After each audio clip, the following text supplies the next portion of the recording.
Hi friends, నేను మీకు already classical mechanics గురించి చెప్పాను కదండి. న్యూటోనియన్ మెకానిక్స్ ఎలా ఫెయిల్ అయింది, క్లాసికల్ మెకానిక్స్, మ్యాక్స్వెల్ ఈక్వేషన్స్ అని కొన్ని నేర్చుకున్నాం కదా నిన్న మనం. అయితే న్యూటోనియన్ మెకానిక్స్ మనం ఏం యూజ్ చేసాం, ఫోర్స్ని యూజ్ చేసి ఆల్ ఫిజికల్ క్వాంటిటీస్ని రాబట్టాం. అలానే క్లాసికల్ మెకానిక్స్లో మనం Lagrange and Hamilton 2 types of ఎనర్జీస్ని యూజ్ చేసి మనం రిమైనింగ్ ఆల్ క్వాంటిటీస్ని మనం రాబట్టొచ్చని మనం చెప్పుకున్నాం కదా. అయితే నాకు చిన్న క్వశ్చన్ ఏంటంటే, నేను మిమ్మల్ని అడుగుతుంది, ఈ లెగ్రాంజ్ అండ్ హామిల్టోనియన్ రెండిట్లో మనకి ఏది మొమెంటంకి ప్రిఫరబుల్, అంటే మొమెంటం డిస్క్రైబ్ చేయడానికి ఈ రెండిట్లో ఒకటి మాత్రం బెస్ట్ ఆప్షన్ అనమాట. అది ఏంటనేది ఎందుకనేది నాకు కామెంట్ సెక్షన్లో చెప్పండి. అలానే నిన్న మనం ఇంకా ఏం చెప్పుకున్నాం, ఫేజ్ స్పేస్ అని, ఇంకా ఫేజ్ ట్రాజెక్టరీ అని, అలానే మనకి మ్యాక్స్వెల్ ఈక్వేషన్స్ గురించి. ఆయన మ్యాక్స్వెల్ ఎందుకు వచ్చారంటే, మీకు 4 పార్టికల్స్ తీసుకున్నామని, అవి యాక్సిలరేటెడ్ మోషన్లో ఉండేటప్పుడు ఏంటి, రెస్ట్లో ఉండేటప్పుడు ఏంటి, కాన్స్టెంట్ వెలాసిటీతో ఉండేటప్పుడు ఏంటి, ఇవన్నీ మనం డిస్కషన్ చేసుకున్నాం. అయితే ఈ 4 పార్టికల్స్ కూడా యాక్సిలరేటెడ్ మోషన్లో ఉండేటప్పుడు మనకి ఎలక్ట్రోమాగ్నెటిక్ వేవ్ని ప్రొడ్యూస్ చేస్తున్నాయని, ఈ ఎలక్ట్రోమాగ్నెటిక్ వేవ్ మనకి క్లాసికల్ మెకానిక్స్ కానీ ఇటు న్యూటోనియన్ మెకానిక్స్ కానీ మనకి రెండు డిస్క్రైబ్ చేయడంలో ఫెయిల్ అయ్యాయని చెప్పి మనం మాట్లాడుకున్నాం. కాబట్టి నెక్స్ట్ ఎవరు వచ్చారు, మనకి మాక్స్వెల్ అనే సైంటిస్ట్ వచ్చి ఎలక్ట్రోమాగ్నెటిక్ వేవ్కి 4 ఈక్వేషన్స్ ఇచ్చారు. ఇవన్నీ నిన్న మనం డిస్కషన్ చేసుకున్నాం కదండి.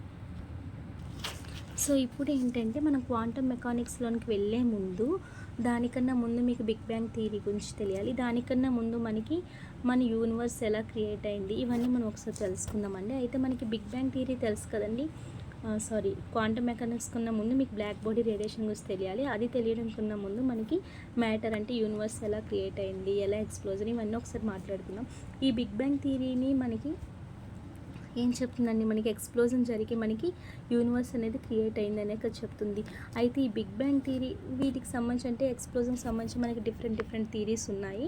సో అవన్నీ పక్కన పెడదాం, ఇప్పుడు ఇవన్నీ మనకు అవసరం లేదు. అయితే మనకి ఇప్పుడు ఏం చెప్తున్నానంటే, నేను ఈ ఎక్స్ప్లోజన్ జరిగిన తర్వాత 1 మిల్లీ సెకండ్ నుండి అంటే ఇప్పటి వరకు ఏం జరిగిందో కూడా తెలుసు, కానీ ఎక్స్ప్లోజన్ జరగడానికి ముందు ఏం జరిగిందో తెలియదు. ఫర్ ఎగ్జాంపుల్, ఎవరికైనా అక్కడ రోడ్ మీద యాక్సిడెంట్ అయింది, యాక్సిడెంట్ అవ్వడానికి ముందు ఏమైంది అనేది మనకు తెలియదు, కానీ అయిన తర్వాత ఎంతమంది హాస్పిటల్లో అడ్మిట్ అయ్యారు, ఎంతమందికి దెబ్బలు తగిలాయి, ఎవరెవరు చనిపోయారు, ఇలాంటివన్నీ తెలుస్తాయి. కానీ ఎక్స్ప్లోజన్ అంటే యాక్సిడెంట్ అవ్వకముందు మనకు తెలియదు. అలానే మనకి యూనివర్స్ మ్యాటర్లో కూడా అంతే, ఎక్స్ప్లోజన్ జరగక ముందు తెలియదు, కానీ ఎక్స్ప్లోజన్ జరిగాక మనకి ఏమి రిలీజ్ అవుతుందండి, ఎనర్జీ అనేది రిలీజ్ అవుతుంది. ఏ ఫామ్లో రిలీజ్ అవుతుంది, మనకి రేడియేషన్ ఫామ్లో మనకి ఎనర్జీ అనేది రిలీజ్ అవుతుంది. అయితే అట్ దట్ టైం మనకి యూనివర్స్ యొక్క టెంపరేచర్ ఎంత అంటే 10^12 కెల్విన్స్ అనమాట. ఇది చాలా హై టెంపరేచర్ కాబట్టి మనకు అక్కడ మ్యాటర్ అనేది పాసిబుల్ కాదు. కాబట్టి కొన్నాళ్ళకి ఏమైందంటే, కొన్ని ఇయర్స్కి మనకు అక్కడ టెంపరేచర్ అనేది డిక్రీజ్ అవ్వడం వల్ల మనకు అక్కడ మ్యాటర్ అనేది వచ్చింది. సో మ్యాటర్ ఎప్పుడైతే వచ్చిందో మనకి ఏం జరుగుతుంది, మ్యాటర్ వచ్చినప్పుడు దానికి కొంత స్పేస్ అనేది కావాలి. స్పేస్ ఉన్నప్పుడు ఏంటవుతుందండి, సపోజ్ ఒక బెంచ్ మీద 4 మెంబర్స్ ఉన్నారు, వాళ్ళకి 4 మెంబర్స్కి కరెక్ట్గా ఫిట్ అవుతుంది ఆ బెంచ్. ఇంకొకరు వచ్చినా సరే అది సరిపోదు. అలాంటప్పుడు ఏమవుతుంది, వాళ్ళు అడ్జస్ట్ అయ్యి కూర్చోవాలి. ప్రెజర్ పడుతుంది కదా ఒకరి మీద ఒకరికి, అంటే ఇంకొక మ్యాటర్ రావడం వల్ల అక్కడ మనకి ఏమైంది, స్పేస్ అనేది కావాలి. అప్పుడు వాళ్ళ మధ్య అక్కడ ఏం పడుతుంది, అక్కడ ప్రెజర్ అనేది పడుతుంది. సో ఇక్కడ మ్యాటర్ వచ్చిందంటే దానికి కొంత స్పేస్ కావాలి. ఆ స్పేస్ రావడం వల్ల అక్కడ ఏమవుతుంది, ప్రెజర్ అనేది పడుతుంది. ప్రెజర్ పడడం వల్ల ఏమవుతుంది, అక్కడ ఎక్స్ప్లోజన్ అనేది జరుగుతుంది కదా. సపోజ్ బెలూన్ తీసుకున్నాం, బెలూన్ని మనం ఒక సేఫ్టీ పిన్తో ఇలా గుచ్చామనుకోండి, ఏమవుతుంది, లోపల ఆల్రెడీ చాలా పార్టికల్స్ ఉన్నాయి. ఇప్పుడు ఇంకో పార్టికల్ వెళ్ళడానికి దానికి అసలు ప్లేస్ లేదు, కానీ అది అక్కడ ఆక్యుపై చేస్తున్నప్పుడు ప్రెజర్ పడుతుంది కదా, అప్పుడు మనకి బెలూన్ అనేది అక్కడ ఎక్స్ప్లోజన్ జరుగుతుంది. అలానే మనకి యూనివర్స్ విషయంలో కూడా మనకు అలానే జరిగింది. ఎనర్జీ వచ్చింది, ఎనర్జీ నుండి మనకి అక్కడ రేడియేషన్ అనేది, ఎనర్జీ అనేది ఏ ఫామ్లో జరిగింది, మనకి అక్కడ రేడియేషన్ ఫామ్లో మనకి అక్కడ ఎనర్జీ అనేది ఉంటుంది. ఆ తర్వాత ఏమైంది, కొన్ని అంటే అక్కడ మనకి ఎంత టెంపరేచర్ ఉంటుందని చెప్పాను, 10^12 కెల్విన్స్ అనేది మనకు అక్కడ ఉంది. ఆ టైంలో మనకి మ్యాటర్ అనేది పాసిబుల్ కాలేదు. కొన్ని ఇయర్స్కి ఏమైంది, టెంపరేచర్ అనేది కూల్ అవ్వడం స్టార్ట్ అయింది. అప్పుడు మనకు అక్కడ మ్యాటర్ అనేది ఎగ్జిస్ట్ అనేది అయింది. మ్యాటర్ అనేది రావడం వల్ల మనకు అక్కడ ఎక్స్ప్లోజన్ అనేది జరిగింది అనమాట. ఇది అక్కడ మీకు ఎలా ఎక్స్ప్లోజన్ జరిగిందని చెప్పడానికి. అయితే నెక్స్ట్ ఏంటంటే, బ్లాక్ బాడీ రేడియేషన్ గురించి చెప్తా చూడండి. బ్లాక్ బాడీకి వచ్చేసరికి ఏంటి అంటే, మనకి బ్లాక్ బాడీ అంటే తెలుసు, అది ఎంత రేడియేట్ చేస్తుందో అంత ఎనర్జీని కూడా అది అక్కడ ఎమిట్ చేస్తుంది. అయితే ఈ బ్లాక్ బాడీ అనేది ఏంటంటే ఒక స్పెసిఫిక్ బాడీ అనమాట. బ్లాక్ బాడీని ఏమంటాం మనం, ఒక స్పెసిఫిక్ బాడీ అని చెప్తాం. అయితే ఈ బ్లాక్ బాడీకి సంబంధించి వేవ్ లెంత్ ఎలా అంటే లాంబ్డా. వేవ్ లెంత్ దేంతో డినోట్ చేస్తాం మనం, లాంబ్డా ఈక్వల్ టు జీరో నుండి అన్ని రేంజెస్ అంటే జీరో టు ఇన్ఫినిట్ ఆల్ రేంజెస్కి మనకి అంటే ఎంత వేవ్ లెంత్ ఉన్నా సరే మనకి ఇది బ్లాక్ బాడీ అనేది మనకి అప్లికబుల్ అనమాట. అంటే ఎంత ఎమిట్ చేస్తుందో ఎంత రేడియేట్ చేస్తుందో అంతా కూడా మనకి ఎమిట్ చేస్తుంది. ఫర్ ఎగ్జాంపుల్ బెస్ట్ ఎగ్జాంపుల్ ఏంటంటే మనకి సన్ అనమాట. సన్ నుంచి వచ్చే రేడియేషన్ మొత్తం మన ఎర్త్కి చేరట్లేదు. ఎందుకంటే మధ్యలో ఏముంటుంది మనకి అక్కడ ఓజోన్ లేయర్ ఉంటుంది. ఆ ఓజోన్ లేయర్ ఉండడం వల్లనే మనకి ఎర్త్కి మొత్తం అనేది రావట్లేదు. కొంత మాత్రమే అది ఎమిట్ చేస్తుంది అనమాట. ఓకేనా, అంటే మొత్తం ఎమిట్ చేస్తుంది. ఓజోన్ లేయర్ వల్ల మన ఎర్త్కి మొత్తం అది రావట్లేదు. సో ఇక్కడ ఏంటంటే మనకి బ్లాక్ బాడీ, రేపు మొత్తం మీకు బ్లాక్ బాడీ గురించి వస్తుందండి టాపిక్. ఈరోజు జస్ట్ పైన అనమాట. అయితే ఈ బ్లాక్ బాడీకి వచ్చేసరికి మనకి అటు న్యూటోనియన్ మెకానిక్స్ కానీ క్లాసికల్ మెకానిక్స్ కానీ చెప్పడంలో ఫెయిల్ అయింది. కాబట్టి దీనికి మనకి ఇంట్రడ్యూస్ చేయడానికి మనకి ఎవరు వచ్చారంటే క్వాంటమ్ మెకానిక్స్ వచ్చిందనమాట. ఓకేనా, సో ఇప్పుడు మనం క్వాంటమ్ మెకానిక్స్లోకి వెళ్తున్నాం. బ్లాక్ బాడీ గురించి చెప్పడానికి మనకి క్వాంటమ్ మెకానిక్స్ అనేది వచ్చింది. సో ఇక్కడ ఏమొచ్చిందండి మనకి ఇప్పుడు ఇంట్రడక్షన్ ఆఫ్ క్వాంటమ్ మెకానిక్స్ అనమాట. దేనివల్ల వచ్చింది? బ్లాక్ బాడీ రేడియేషన్ వల్ల ఇప్పుడు వచ్చింది. Newtonian mechanics classical mechanics fail అవ్వడం వల్ల మనకి క్వాంటమ్ మెకానిక్స్ అనేది వచ్చింది. అయితే దీనికి మనకి ఇప్పుడు ఎవరంటే సైంటిస్ట్ ప్లాంక్. ఈ ప్లాంక్ ఏం చేశాడంటే మనకు ఒక బాడీని తీసుకున్నాడు. ఈ బాడీని ఏం చేశాడంటే ఒక ఫైనల్ టెంపరేచర్ దగ్గర హీట్ చేస్తాడు. సో ఈ ప్లాంక్ వచ్చి మనకి ఏం చేశాడంటే ఒక బాడీని తీసుకున్నాడు. ఈ బాడీని మనకు ఒక ఫైనల్ టెంపరేచర్ దగ్గర హీట్ చేశారనమాట. హీట్ చేసేటప్పుడు అక్కడ మనకి ఏమొస్తుంది? ఎనర్జీ అనేది రిలీజ్ అవుతుంది. అయితే ఇక్కడ ఎనర్జీ అనేది మనకి ఏ ఫామ్లో రిలీజ్ అవుతుంది? ఎలక్ట్రోమాగ్నెటిక్ వేవ్ ఫామ్లో రిలీజ్ అవుతుంది. అయితే ఎలక్ట్రోమాగ్నెటిక్ వేవ్ ఫామ్లో రిలీజ్ అయ్యేటప్పుడు దాంతోపాటు ఏం వస్తుందంటే ఏం క్యారీ చేస్తుందంటే ఎనర్జీని క్రియేట్ చేస్తుంది. అయితే ఈ ఎనర్జీ అనేది మనకి కంటిన్యూసా లేదంటే క్వాంటైజ్డా? ఇంకోసారి వినండి. ఇక్కడ మనకి ఎలా క్వాంటమ్ మెకానిక్స్ వచ్చిందని మనకి బ్లాక్ బాడీ రేడియేషన్ నుండి వచ్చింది. అయితే మనకి ఎవరు వచ్చారు? ఇప్పుడు ప్లాంక్ అనే సైంటిస్ట్ వచ్చాడు. ఈయన ఏం చేశాడు? ఒక బాడీ పైన హీట్ని ఒక ఫైనల్ టెంపరేచర్ దగ్గర హీట్ చేశాడు. అప్పుడు మనకి ఏమవుతుంది? ఎనర్జీ అనేది రిలీజ్ అవుతుంది. ఎనర్జీ రిలీజ్ అయినప్పుడు ఏ ఫామ్లో రిలీజ్ అవుతుంది? ఎలక్ట్రోమాగ్నెటిక్ వేవ్ ఫామ్లో రిలీజ్ అవుతుంది. అలానే అది రిలీజ్ అయినప్పుడు దాంతోపాటు దేన్ని క్యారీ చేస్తుంది? మనకి ఇక్కడ ఎనర్జీని క్యారీ చేస్తుంది. అయితే ఎనర్జీ కంటిన్యూసా లేదంటే క్వాంటైజ్డ్ అన్నాను. నేను ఎగ్జాంపుల్ చెప్తా చూడండి. అసలు కంటిన్యూస్ ఏంటి, క్వాంటైజ్డ్ అంటే ఏంటి? ఇప్పుడు మనం ఇక్కడ ఒక ఇన్క్లైన్డ్ ప్లేన్ తీసుకున్నాం. అలానే ఇక్కడ ఒక మనం ల్యాడర్ని తీసుకున్నాం. అయితే ఇన్క్లైన్డ్ ప్లేన్లో మనం ఎక్కడైనా కాల్ పెట్టి వెళ్ళొచ్చు కదండి. ఎక్కడైనా ఏదో ప్లేస్లో అయినా మనం కాల్ పెట్టి వెళ్ళొచ్చు. ఇక్కడ పెట్టకూడదు అక్కడ పెట్టకూడదు అని లేదు కదా. అలానే మనకి ల్యాడర్లోకి వచ్చేటప్పుడు ఈ మధ్యలో కనుక కాల్ పెడితే ఏమవుతుంది? పడతాం, అంతే కదా. ఇక్కడ కానీ ఈ 4 స్టెప్స్ ఉన్నాయి. వీటిల్లోనే మనం కాల్ పెట్టాలి, అంతే కదా. లేదంటే ఈ ఫస్ట్ స్టెప్ నుండి డైరెక్ట్ థర్డ్ స్టెప్ కానీ పెట్టవచ్చు, అంతేగాని ఈ మిడిల్ గ్యాప్లో అయితే పెట్టలేం కదండి. పెడితే ఏమవుతుంది? పడతారు.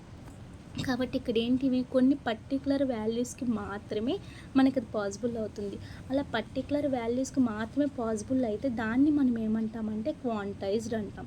అలా కాకుండా ఎక్కడ పెట్టినా ఇక్కడ పాసిబుల్ అవుతుంది, దాన్ని మనం ఏమంటామంటే కంటిన్యూస్ అని అంటాం అనమాట. ఓకేనా, సో ఇది కంటిన్యూస్కి క్వాంటైజ్కి వేరియేషన్. సో ఇక్కడికి వచ్చేసరికి మనకి ఇప్పుడు ఎక్కడున్నాం మనం? ఈ ఎనర్జీ అనేది రిలీజ్ అయింది కదండి. అంటే ఒక బాడీని తీసుకున్నాడు, హీట్ చేశాడు, అక్కడ మనకి ఎనర్జీ అనేది రిలీజ్ అయింది. ఆ ఎనర్జీ అనేది ఏ ఫామ్లో రిలీజ్ అయింది? మనకి ఎలక్ట్రోమాగ్నెటిక్ వేవ్ ఫామ్లో రిలీజ్ అయింది. రిలీజ్ అయినప్పుడు దాంతోపాటు ఏం క్యారీ అవుతుంది? ఎనర్జీ అనేది క్యారీ అవుతుంది. ఈ ఎనర్జీ అనేది మనకి ఇక్కడ కంటిన్యూస్గా క్వాంటైజ్డ్ అంటే క్వాంటైజ్డ్ అంటే ఏమని చెప్పాను మీకు? అది కొన్ని పర్టికులర్ వాల్యూస్కి మాత్రమే పాసిబుల్. సో క్వాంటైజ్డ్ అన్నాం కదండి. ఈ ఎనర్జీని మనం ఏమంటామంటే క్వాంటా ఆర్ ఫోటాన్ అని చెప్పి అంటాము. Quanta or photon. సో ఈ క్వాంటా అనే టర్మ్ నుంచే మనకి ఏమి వచ్చింది అంటే క్వాంటమ్ మెకానిక్స్ అనేది డెవలప్ అయిందనమాట. క్వాంటమ్ అనే వర్డ్ నుంచి మనకి క్వాంటమ్ మెకానిక్స్ అనేది డెవలప్ అయింది. సో ప్లాంక్స్ హైపోథెసిస్ బట్టి మనకి క్వాంటమ్ మెకానిక్స్ అనేది మనకి జనరేట్ అయింది. సో నెక్స్ట్ ఎవరు వచ్చారంటే మనకి హైసెన్బర్గ్ మనకి ఏమని చెప్పాడు? అక్కడ ఎక్స్ అంటే ఏంటి? పొజిషన్. అలానే పి అంటే ఏంటి? మనకి మొమెంటో. ఈ రెండింటిని మనం ఎట్ ఏ టైంని మెజర్ చేయలేమని చెప్పి మనకి హైసెన్బర్గ్ చెప్పాడు. కానీ ఎట్ ఏ టైం మెజర్ చేయలేకపోయాము అంటే మనకు అక్కడ ఫేజ్ ట్రాజెక్టరీ మ్యాటర్ మీకు నేను చెప్పాను కదండి, ఇది మనకి అక్కడ ఫెయిల్ అవుతున్నట్టే కదా. కాబట్టి నెక్స్ట్ ఎవరు వచ్చారు అంటే దీనికోసం ఏం చేయాలి? నెక్స్ట్ ఎవరు వచ్చారంటే డీ బ్రోగ్లీ. ఈ డీ బ్రోగ్లీ మనకి ఏం చేశాడంటే వేవ్ అనేది, అంటే ఆయన ఏం చెప్పారంటే మనకి వేవ్ అనేది పార్టికల్తో పాటు అసోసియేట్ అవుతుందని చెప్తున్నాడు. వేవ్ అనేది దేనితో పాటు ఉంటుంది? పార్టికల్తో పాటు అనమాట. వేవ్ ఉంది అంటే దానికి వేవ్ లెంత్ ఉంటుంది కదా. వేవ్ లెంత్ దేంతో డినోట్ చేస్తాం? ల్యాండాతో డినోట్ చేస్తాం. ల్యాండా ఈక్వల్ టు ఫార్ములా ఏంటి? h/p. మీకు హెచ్ అంటే తెలుసు, లాంబ్డా అంటే తెలుసు, పి అంటే తెలుసు. హెచ్ అంటే ప్లాంక్స్ కాన్స్టెంట్, పి అంటే ఏంటి momentum. So de Broglie wave లెంత్కి ఫార్ములా ఏంటి, lambda equal to H by P. అయితే ఇక్కడ మనకి వేవ్ అనేది ఉంటుంది కదా, ఈ వేవ్ అనేది మనకి ఎలా ఉంటుందంటే ప్యాకెట్, అంటే సింగిల్ వేవ్గా మనకి ఏది రాదనమాట, కొన్ని గ్రూప్ ఆఫ్ వేవ్స్ కలిసి మనకి వస్తాయి. దీన్ని మనం ఏమంటాం అంటే వేవ్ ప్యాకెట్ అని అంటాం. ఓకేనా. సో మన క్లాసికల్ మెకానిక్స్లో మనకి ఆ టూ ఎనర్జీస్ కూడా మనకి ఎలా అన్ని ఫిజికల్ క్వాంటిటీస్ ఇచ్చాయో, న్యూటోనియన్ మెకానిక్స్లో ఫోర్స్ ఎలా అయితే అన్ని ఫిజికల్ క్వాంటిటీస్ని ఇస్తుందో, అలానే ఇక్కడ వేవ్ ప్యాకెట్ అనేది ఆల్ ఫిజికల్ క్వాంటిటీస్ని మనం క్యాలిక్యులేట్ చేయొచ్చు వేవ్ ప్యాకెట్ వల్ల. అయితే ఇక్కడ మనకి వేవ్ ఉంది అంటే మనకి దాంతోపాటు ఏమొస్తుంది, వేవ్ ఈక్వేషన్ అనేది వస్తుంది అనమాట. ఈ వేవ్ ఈక్వేషన్ ఏంటి అంటే del square psi equal to 1/r² into doe square psi by do tea square. చూడండి కరెక్ట్గా అబ్జర్వ్ చేయండి. వేవ్ ఉంది కదా మనకి, ఇక్కడ వేవ్ ఉంది అంటే వేవ్ ఈక్వేషన్ వస్తుంది. వేవ్ ఈక్వేషన్ ఫార్ములా ఏంటి, del square psi equal to 1/r² into doe square psi by do tea square. దీన్ని మనం వేవ్ ఈక్వేషన్ అంటాం. సో ఈ వేవ్ ఒక ఈక్వేషన్ వచ్చిందంటే దానికి సొల్యూషన్ కూడా ఉంటుంది కదండి. దాన్ని సాల్వ్ చేస్తే మనకి ఏమొస్తుంది, వేవ్ ఫంక్షన్ వస్తుంది. కాకపోతే మనకి ఇక్కడ ప్రాబ్లం ఏంటంటే వేవ్ ఈక్వేషన్ అనేది మనకి క్వాంటమ్ మెకానిక్స్లోని కొన్ని కండిషన్స్ని సాటిస్ఫై చేయలేకపోయింది. కాబట్టి మనకి నెక్స్ట్ ఏం చేయాలి అంటే, ఇక్కడ వేవ్ ఈక్వేషన్ సాటిస్ఫై చేయలేకపోయిందంటే వేవ్ ఫంక్షన్ కూడా మనం ఇక్కడ క్యాలిక్యులేట్ చేయలేం కదా. వేవ్ ఈక్వేషన్ ఉంటే మనకి వేవ్ ఫంక్షన్ వస్తుంది. సో వేవ్ ఈక్వేషన్ మనకి క్వాంటమ్ మెకానిక్స్ని సాటిస్ఫై చేయలేకపోయింది కొన్ని కండిషన్స్ అంటే, ఇక్కడ మనం వేవ్ ఫంక్షన్ కూడా మనకి క్యాలిక్యులేట్ చేయలేం. సో దీని తర్వాత ఎవరు ఉంచారంటే మనకి ష్రోడింజర్ వచ్చారు. ఈయన ఏం చేశాడంటే, మనకు ఆల్రెడీ ఇందాక ఈ వేవ్ ఈక్వేషన్ చూసాం కదండి, del square psi equal to 1/r² into ఇందాక డో square psi by do tea square అని చెప్పాను కదా. ఇప్పుడు ఏంటంటే ష్రోడింజర్ ఏం చేశాడంటే డో square psi by do T స్క్వేర్లో ఒక మనకి 1 డెరివేటివ్ ఆఫ్ టైంని మనకి డిక్రీజ్ చేశాడు. అప్పుడు ఏమొస్తుంది, డో సై బై డో టీయే కదా, del square psi equal to 1/r² into doe psi by do t. దీన్ని మనం ష్రోడింజర్ ఈక్వేషన్ అంటామన్నమాట. సో దీనికి ఏంటంటే ఇది మనకు క్వాంటమ్ మెకానిక్స్లో అన్ని కండిషన్స్ని సాటిస్ఫై చేసింది. అదైతే అంటే doe square psi by do tea square ఉండేటప్పుడు మనకి ఏం చేసింది, కొన్ని ఫంక్షన్స్ని అంటే అక్కడ వేవ్ ఈక్వేషన్ మనకి క్వాంటమ్ మెకానిక్స్లో కొన్ని కండిషన్స్ సాటిస్ఫై చేయలేకపోయింది. కానీ ఇక్కడ ష్రోడింజర్ది వచ్చేసరికి అన్నిటిని సాటిస్ఫై చేసింది. సో దీన్ని మనం ష్రోడింజర్ ఈక్వేషన్ అంటాం. Del square psi equal to 1/r² into doe psi by do t. అయితే కానీ ఇక్కడ కూడా మనకు ఒక ప్రాబ్లం వచ్చింది. ప్రాబ్లం ఏంటంటే దీనికి ఒక అదర్ ఫామ్ ఉంది, మన అందరికీ తెలిసిందే, -h²/2m into del square psi equal to i h doe psi by do t ఉంది కదండి. ఇందులో మనకి m అంటే ఏంటి, మాస్. దేని యొక్క మాస్ అంటే ఓన్లీ 1 పార్టికల్ యొక్క మాస్. కాబట్టి ఇది ష్రోడింజర్ మనకి దేనికి మాత్రమే వ్యాలిడ్ అంటే ఓన్లీ సింగిల్ పార్టికల్ మోషన్కి మాత్రమే మనకి వ్యాలిడ్ అనమాట. సో సింగిల్ పార్టికల్కి వ్యాలిడ్ అయితే మరి 2 బాడీ సిస్టమ్ వచ్చినప్పుడు ఏం చేయాలి, మనం దాన్ని 1 బాడీగా రెడ్యూస్ చేయొచ్చు. 2 బాడీస్ వచ్చేటప్పుడు దాన్ని 1 బాడీగా రెడ్యూస్ చేస్తామంటే మాస్ అనేది డిక్రీజ్ అవుతుంది కదండి. సో ఇక్కడ మనం మాస్ని రెడ్యూస్ చేసి మనం దీన్ని సాల్వ్ చేయొచ్చు. 2 బాడీస్కి ఓకే, సింగిల్ పార్టికల్కి ఓకే. కానీ మనకి మెనీ బాడీ సిస్టమ్కి వచ్చేసరికి మనకి ఇక్కడ ప్రాబ్లం వచ్చింది. ఈ మెనీ బాడీ సిస్టమ్కి ప్రాబ్లం క్లియర్ చేయాలి అంటే ఇక్కడ మనకి ఏమవ్వాలంటే h²/2m టర్మ్ మనకి ఏం కావాలంటే ఖచ్చితంగా కాన్స్టెంట్ కావాలి. అలానే ఇక్కడ చూడండి మనకి 1 బాడీకి అయింది, 2 బాడీస్కి వచ్చేసరికి మనకి ఏమైంది, 1 బాడీకి మనం కన్వర్ట్ చేసుకున్న అప్పుడు మాస్ అనేది రెడ్యూస్ అవుతుంది. అలా సాల్వ్ చేయొచ్చు. కానీ మనకి మెనీ బాడీ పార్టికల్స్కి మనకి క్వాంటమ్ మెకానిక్స్ అనేది సాల్వ్ చేయలేకపోయింది.